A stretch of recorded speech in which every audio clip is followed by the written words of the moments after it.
নিতুর মাহবুব ভাই, লেখিকা ত্রিধা আনিকা, পর্ব ২। নিতুকে দেখে সবুজ জামা পরনের বান্ধবীটা বলল, হ্যালো দ্য বার্থডে গার্ল, তুমি কি স্কার্টটা উল্টো করে পরেছ? নিতু নিজের দিকে তাকিয়ে লজ্জা পেয়ে গেল। আশ্চর্য, মাহবুব ভাইয়ের সামনেই তো সে স্কার্ট পরল। মাহবুব ভাই তো একবার বললেন না মানুষটা এত খারাপ কেন? নিতু কেক নিয়ে এসে দেখলো মাহবুব ভাই ঘুমিয়ে পড়েছেন। সে কেকের প্লেটটা শব্দ করে টেবিলে রাখলো, তাও তিনি টের পেলেন না। নিতু কাছে গিয়ে দাঁড়ালো। মাহবুব ভাইয়ের শার্টের সব বোতাম খুলে আছে, রোমশ বুকটা কি যে দেখাচ্ছে। নিতু সঙ্গে সঙ্গে চোখ বন্ধ করে ফেলল। উফ, যতই সে মাহবুব ভাইকে নিয়ে মনে মনে হাজার কিছু ভাবুক, তাই বলে কি তার লজ্জা পাবে না? নিতু দরজার কাছে যেতেই মাহবুব ভাই পিছু ডাকলেন। নিতু, দরজাটা আটকে দিয়ে যা, আমি কিছুক্ষণ ঘুমোবো। তুই আমার বন্ধুদের একটু খেয়াল রাখিস, অত দূর থেকে এসেছে। ও জনাব তাহলে নিতুকে বান্ধবীদের সেবিকা বানাতে এসেছেন, আর মোহাম্মদপুর থেকে ধানমন্ডি অত দূর হয়ে গেল? তাও রাগটা চেপে নিতু স্বাভাবিক স্বরে বলল, আচ্ছা। মাহবুব ভাই গায়ের শার্টটা খুলে নিতুকে ইশারা করলেন, ঠিক করে হ্যাঙ্গারে ঝুলিয়ে রাখবি, ইস্ত্রি নষ্ট হলে তোর শাড়ি ছিঁড়ে ফেলবো। এটা তোর শাড়ি? ছোট মামা দিয়েছেন, আজ আমি ম্যাচিং ব্লাউজ দিয়ে পরেছিলাম। কেমন দেখাচ্ছিল? নীল ব্যাং, গাঢ় ব্যাং?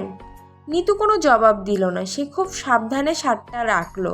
উফ, হাত পা এত কাঁপছে কেন? কেক আনতে বলেছিলাম, এনেছিস? হুম। এনে কি গুছিয়ে আলমারিতে তুলে রাখতে বলেছি? সামনে আন, খাই। নিতু কেকের প্লেটটা বাড়িয়ে ধরল, তার হাত স্প্রিংয়ের মতো কাঁপছে। নিতু এক হাত দিয়ে অন্য হাতটা শক্ত করে ধরল, তাতে কাঁপাকাঁপি আরও বেড়ে গেল। মাহবুব ভাইকে এমন খালি গায়ে দেখে তার শুধু হাত নয়, পুরো শরীরে ভূমিকম্প শুরু হয়ে গেছে। দেখছিস না আমার ঘুম পাচ্ছে? আমার তো হাত মুখও ধোয়া হয়নি, এতটা জার্নি করে এসেছি। খাইয়ে দে, চামচ দিয়ে খান। ঘুমে আমার চামচ ধরার শক্তি নেই, আমি কি দুধের শিশুদের চামচ দিয়ে কেক খাবো? এক কাজ কর, ভালো করে হাত ধুয়ে আয়। তোর তো আবার বিশ্বাস নেই, দেখা গেল হাতে মুতু লাগিয়ে আমায় কেক খাইয়ে দিয়েছিস। নিতুর ইচ্ছে করলো কেকের বাটিটা তক্ষুনি ছুঁড়ে ফেলে দৌড়ে চলে যায়। এক দৌড়ে যদি পৃথিবীর বাইরে চলে যাওয়া যেত। এত লজ্জা, এত লজ্জা, উফ। কেক খাবার সময় মাহবুব ভাই নিতুর ডান হাতের অনামিকায় একটা শক্ত কামড় বসিয়ে দিলেন। নিতু বড় একটা চিৎকার দিতে গিয়ে শুধু উফ করলো। উফ করলি কেন? ব্যথা পেয়েছি। ব্যথা পেয়েছি, বললাম না ঘুমের ঘোরে খাচ্ছি, একটু সাবধানে খাওয়াবি না? পুরো হাতটা মুখে ঢুকিয়ে দিল তো কামড় পড়বেই। নিতু মনে মনে বলল, আমি মোটেও পুরো হাতটা মুখে ঢুকাইনি। তোর আসলে কোনো বুদ্ধিশুদ্ধি নেই, এইটুকুই তো কামড়, ভাব করছিস যেন হাত খেয়ে নিয়েছি। বলেই মাহবুব ভাই কেক তেতো লাগছে এমন করে মুখ কুচকালেন। নিতু আঙ্গুলটা নাড়া দিল। ইস কি জ্বলছে, আহ দাঁত বসে গেছে যে। কেক খেয়ে মাহবুব ভাই নিতুর শাড়িটাতে মুখ মুছলেন। পানি খাবার সময় শাড়িতে একটু পানিও ফেলে দিলেন। তারপর হাত পা ছড়িয়ে দিয়ে আবার বিছানায় শুয়ে পড়লেন। ঠিক 2 ঘন্টা পর আমায় ডেকে দিবি, এখন 9:35 বাজে। 2 ঘন্টা মানে 11:35 ডাকবি, 1 সেকেন্ডও যেন লেট না হয়। আচ্ছা, ততক্ষণ আপনার বন্ধুরা কি করবে? তুই থাকবে ওদের সঙ্গে, তোর বাবার স্টাডিতে নিয়ে বসাবি, মুভি দেখবে ওরা, রাতে আরেকবার খাওয়া দাওয়া করে তারপর যাবে। খাবার দাবার আছে তো? তোর ঘরে এত পচা গন্ধ করছে কেন রে নিতু? কোথাও কি মুতু করে রেখেছিস? নিতু গলার স্বর টেনে টেনে বলল, রজনীগন্ধা ফুলের গন্ধ আসছে, এই যে এখানে ফুল রাখা আছে। তোর কি ধারণা আমি কোনটা ফুলের গন্ধ আর কোনটা মুতুর গন্ধ বুঝি না? নিতু আর কথা বাড়াতে গেল না। এই মানুষটার সঙ্গে কথা বলতে যাওয়া মানে চোখের পানি টিগারে প্রেস করা। নিতু দরজার কাছে যেতেই মাহবুব ভাই আবার ডাকলেন, নিতু নিচে আমার সব থেকে সুন্দরী যে বান্ধবীটা আছে, পিঙ্ক টি শার্ট পরা, ওকে গিয়ে বলবি মাহবুব ভাই গিফট দিতে বলেছে। আমি গিয়ে গিফট চাইবো? চাইবি। আমি তো তোর জন্য গিফট এনেছি, স্পেশাল গিফট।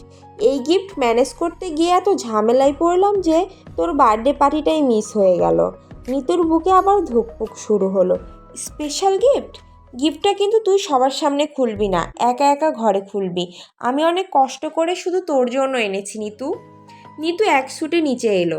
পিঙ্ক টি শার্টে মাহবুব ভাইয়ের বান্ধবীকে কিছু বলতে হলো না, নিতু যেতেই তিনি প্যাকেট বাড়িয়ে দিলেন। অরেঞ্জ র্যাপারে মোড়ানো সুন্দর প্যাকেট। নিতু প্যাকেট হাতে দৌড়ে বড় চাচার ঘরে এলো। একা ঘরে খুলতে হবে। ইস, মাহবুব ভাইটা যে কি এমন করে সারপ্রাইজ দিলে তো নিতু মরেই যাবে গো। প্যাকেটটার গায়ে নিতুর 1,00,000বার চুমু খেতে ইচ্ছে করছে। নিতু দরজা বন্ধ করে বিছানায় আয়েশ করে বসলো। প্যাকেট খুলে সে হতভম্ব। দুটো ব্যাঙ লাফিয়ে বেরিয়ে বিছানায় পড়ল।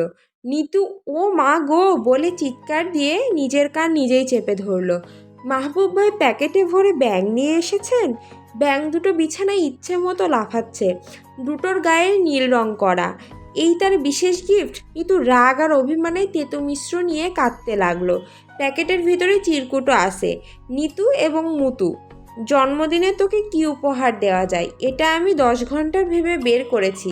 দেখ, উপহার হিসেবে তোর সঙ্গে ব্যাঙের চেয়ে ভালো কিছু যায় না। তুই মুতু করিস, আবার ব্যাঙ ধরা মাত্রই মুতু করে। তোরা দুজনেই লাফাস। তোদের কি মিল রে নিতু?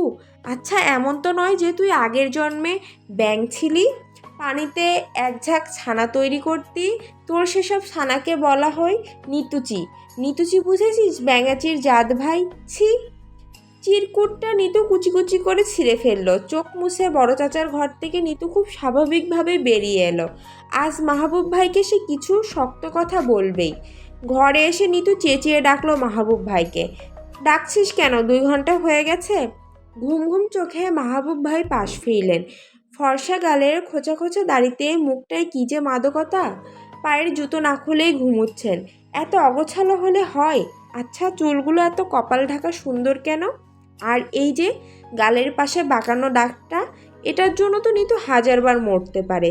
আচ্ছা, এত সুন্দর পাইলট কি পৃথিবীর আর কোনো দেশে কেউ হবে নাকি?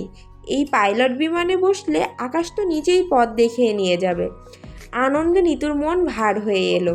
এরকম একটা মানুষ তার বিছানায় যদি অনন্তকাল ঘুমোতো, সে তো জেগেই পার করে দিত জীবনটা। আহারে! নিতু ফিসফিস করে বলল, আপনি আমাকে 1000টা ব্যাঙ দিলেও আমি রাগ করব না মাহবুব ভাই। একটা ব্যাঙ ভর্তি কুয়োয় ফেলে দিলেও রাগ করব না। আপনার এমন মুখটা দেখে তো আমি অনায়াসে 1,00,000 ব্যাঙের কামড় খেতে পারি। ব্যাঙের রাজ্যে হেসে খেলে কাটিয়ে দিতে পারি। নিতু উঠে দাঁড়ালো। মাহবুব ভাই অস্পষ্ট স্বরে বললেন, জুতোটা খুলে দিয়ে যা নিতু। নিতু কেঁপে উঠল। আপনি জেগে? না, ঘুমিয়ে। সচেতনভাবে ঘুমাচ্ছি।